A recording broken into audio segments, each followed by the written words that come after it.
नमस्कार दोस्तों, आज हम बनाएंगे ठंडी के स्पेशल सौंठ के लड्डू जो बहुत ही फ़ायदेमंद होते हैं आपकी सेहत के लिए। अगर किसी को सर्दी खांसी बुखार या बच्चे को कोई भी सर्दियों की परेशानी हो तो ये लड्डू उनके स्वास्थ्य के लिए बहुत ही लाभदायक होते हैं।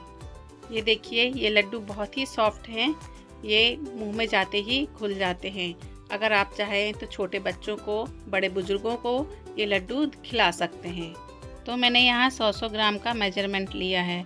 जैसे 100 ग्राम नारियल कीस है तो 100 ग्राम काजू, 100 ग्राम बादाम, 100 ग्राम किशमिश और 100 ग्राम पिस्ता। और यहाँ मैंने 100 ग्राम सौंठ लिया है।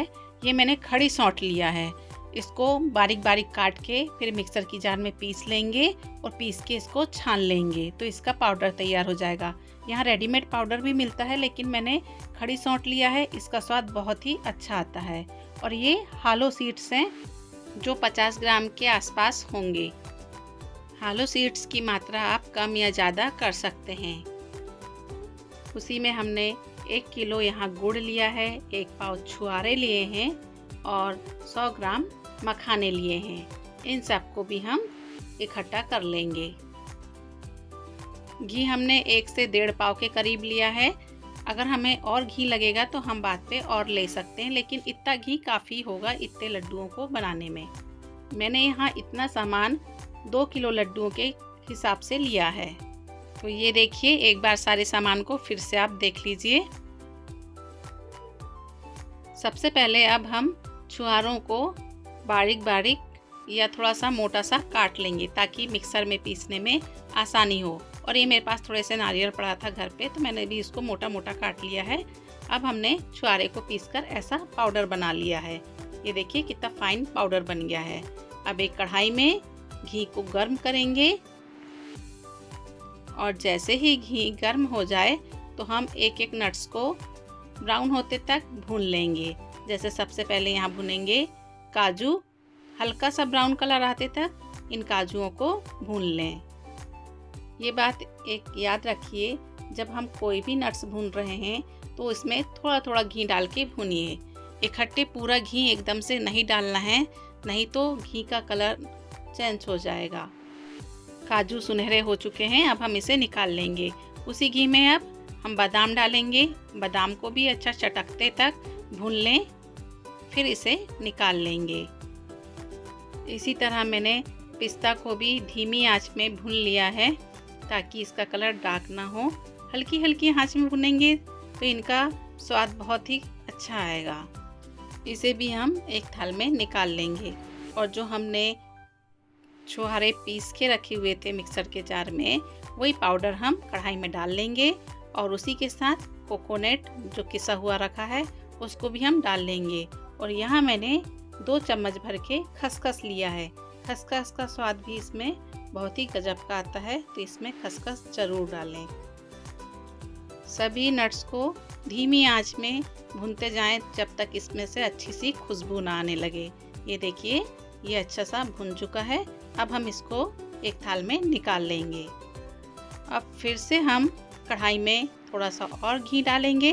अब हम इसमें भुनेंगे गोंद। लड्डुओं को ताकतवर बनाने में सबसे ज़्यादा सहयोग गोंद का ही है, इसलिए यहाँ मैंने 1 पाव गोंद लिया है और इसको घी में धीमी आंच में चटकाते हुए भून लेंगे। गोंद की वजह से इन लड्डुओं का स्वाद और भी गजब का बढ़ जाता है। ये देखिए, गोंद को हम धीमी धीमी आंच में भून रहे हैं ताकि ये अंदर से तक पक जाए। नहीं तो गोंद ऊपर से तो फूट जाएगी लेकिन अंदर से कच्ची रह जाती है। इसलिए हमेशा गोंद को धीमी धीमी आंच में ही भुने। ये देखिए, हमने इतनी सारी गोंद पूरी भुन के रख लिया है। अब उसी कढ़ाई में थोड़ा घी बचा हुआ था तो उसी में हमने मखानों को भी सेक लिया है। अच्छा कुरकुरा होते तक मखानों को भी भून लीजिए। मखानों को बर्तन में निकाल लेंगे। फिर से वही कढ़ाई में हम फिर घी डालेंगे। अब हम इसमें डालेंगे 2 चम्मच के करीब चारोली या आप बोल सकते हैं चिरौंजी दाना।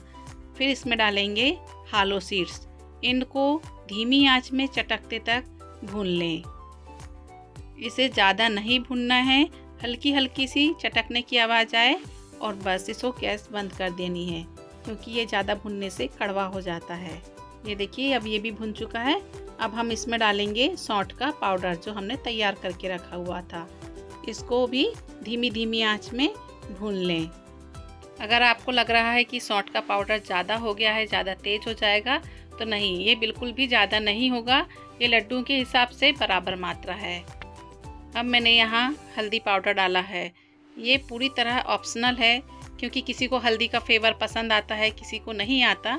इसलिए हमारे यहाँ हल्दी का फ्लेवर सबको पसंद आता है, इसलिए मैंने यहाँ हल्दी पाउडर डाला है। और हल्दी डालनी भी चाहिए, क्योंकि ये इम्यूनिटी सिस्टम को बहुत अच्छे से बढ़ाता भी है और सर्दी खांसी में गले के लिए काफ़ी लाभदायक होता है हल्दी का पाउडर। इसलिए हो सके तो हल्दी का पाउडर ज़रूर डालें। अब हमने जो खड़े वाले नट्स भून के रखे थे, इसको हम मिक्सर जार में बारीक पीस के रख लेंगे। और यहाँ हमने गोंद को भी एक बार मिक्सर के जार में पीस के रख लिया है।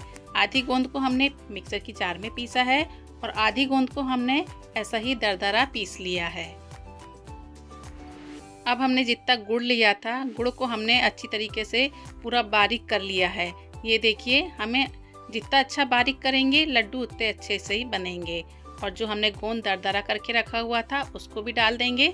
और जितने नट्स हमने पीस के रखे हुए थे सभी को हमने इस परात में डाल लिया है।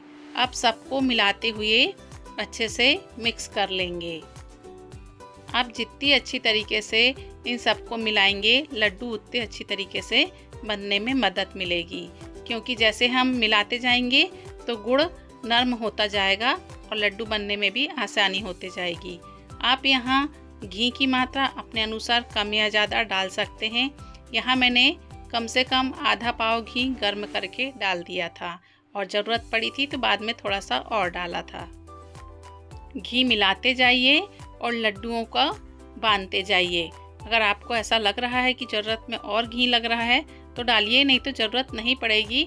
अच्छी तरीके से घी मसल लीजिए और उसको रगड़ते जाइए और लड्डुओं को बांधते जाइए, तो बहुत ही आसानी से ये लड्डू बनके तैयार हो जाएंगे। आप अपने अनुसार लड्डुओं का साइज़ बड़ा या छोटा रख सकते हैं। मैंने यहाँ मीडियम साइज़ के ही बनाए हैं, ज़्यादा बड़े भी नहीं हैं, ज़्यादा छोटे भी नहीं हैं।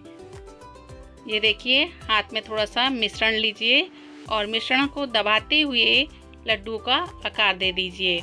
कभी लड्डू ऊपर नीचे उबड़ खाबड़ भी बन जाते हैं, लेकिन मैं कोशिश कर रही हूँ कि गोल बन जाए, क्योंकि मेरे से लड्डू कभी भी गोल नहीं बनते थे। तो बहुत मुश्किल से सीखा है मैंने लड्डू बनाना। ये देखिए, गोल गोल राउंड शेप में अब आने लगे हैं, नहीं तो पहले तो मेरे से ये लड्डू बनते भी नहीं थे।